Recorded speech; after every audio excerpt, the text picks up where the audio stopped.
Hi mga ka-UCnian Freedom Board, welcome back again dari sa tong YouTube channel. Og karon another confession asad ang atong basahon. Pero before ana, ay kalimot sa pag-subscribe sa tong YouTube channel ug pagtuplok sa notification bell.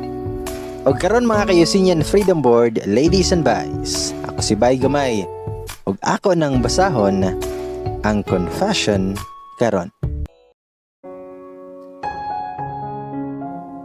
Hi bye, ug sa tanang mga naminaw karon. I am taking this opportunity to share my story while I'm still drunk with the thought of you and me, of us. I am Kay. I have a girlfriend. Ex-girlfriend for almost 5 years. 5 years akong gihatag para niya. She was great, dazzling, and believe kayo ko sa iyahang pagkatinuod. I was a nerd back on those days. Who would have thought nga ang baduy nga parehas nako makauyab og grabe ka chicks nga babaye. Butan, altruist, and grabe ka generous. Mao nakaingon ko ni Lord, nga dako gyud kay kog pasalamat nga imo siyang gihatag para nako. We have a cliché love story. Started from me, pretending to be a different guy. Texting her all day and night. In short, we started as textmate. Katong time nga nakipag-meet siya nako, nakuyawan ko kay wala ako'y ikapanghambog intawon sa kong kaugalingon. Akong medals ra intawon pag high school. Unya, unsa man akong laban sa uban nga lalaki. I have a lost pants, dirty shoes, 90s large polo, and a round eyeglasses. Sus Ginoo ko, mahadlok man gani mo dool ubang tawo nako tungod sa akong pagka-weirdo.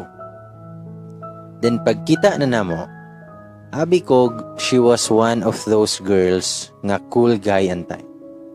But she was not. To make the long story short, nagka kami. She changed me. From the way I dress, my looks, my haircut. Everything. She even loved me more maong nakaabot mi og almost 5 years pagtaon. Smooth ra ang among relationship. Like normal couples. Little arguments like, asa ta mangaon? Ako lay bayad. Asa ta mang laag? Pila ka buok atong anak. Ayaw diha kay sakit. Ayaw diha kay gilok. And etc. We had movies, spontaneous and organized sex, dates, future plans. I love her every day.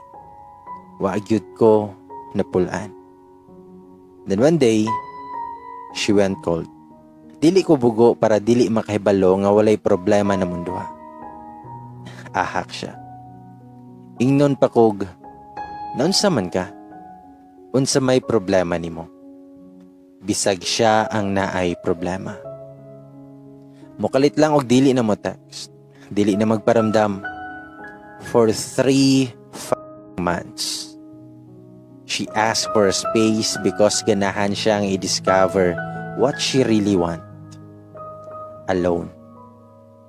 I missed her. And it hurts that bisag uyab mi, wala ko'y mabuhat. Nagparaya na lang ko. For 3 months, nag-rigor akong utok. Walay tarong tulog o kaon. Then after 3 months, kinibalik siya na ako. Thanks God that we're fine again.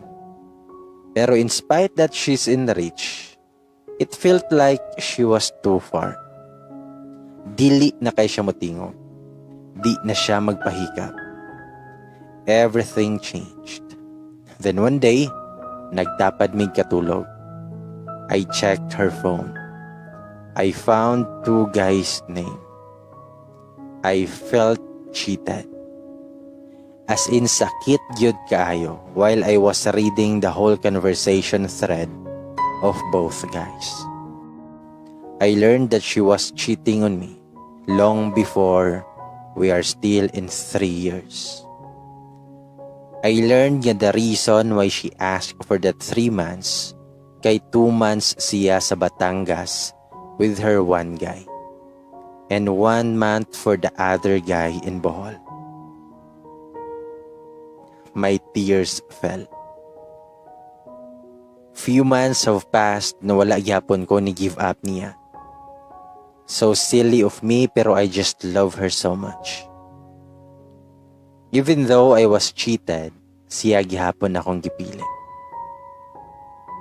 One day, I saw her crying. I asked her if she was okay, then she asked me to go away because she wanted to be alone. After a few minutes, kinigawa siya sa room. And she directly told me, dili natakalove. The pain overtook me until I felt empty. Ug ako siyang gingnan, nga I know. Na-shock siya sa akong reaction. She didn't see that coming. Magdangota na siya sa kuha. Nga how long did you know? Mitubag ko. For a while. I know the reason why you are crying. Nag-away mo sa imong other guy. I know that you are confused kung kinsa nilang duha imong pilion.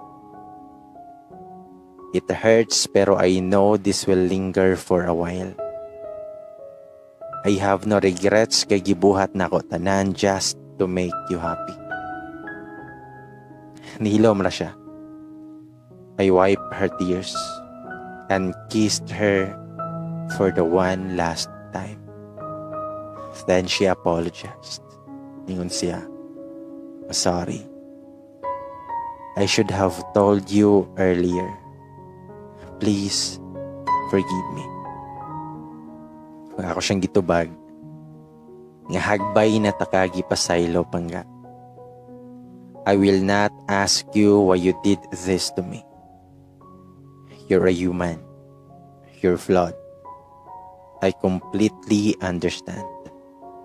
I just felt sad nga I was not the man for you. Nagdangota na siya sa kuha. Nga what should I do? Wala ko siyang itubag. Nga ikaw ray nakabaluan na. I hope makapili na ka kung kinsa nilang duha. Goodbye. I know it's mean to walk out in that kind of situation, pero I'm so done with her. She asked for it. I thought it hurts to be a choice. A second option. A palipas oras. But it hurts more to be none of the choices. You will never understand. You will never know.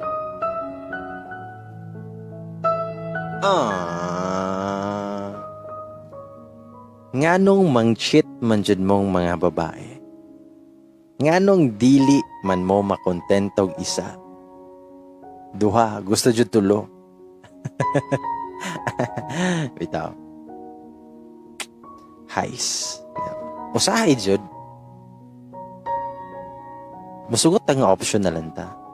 Musugot ta nga ikaduha rata, ikatulo rata. Itungod lagi love kay natong sa katao. Pero wala jud na siya ipadulngan. Wala. Masakitan ra ka.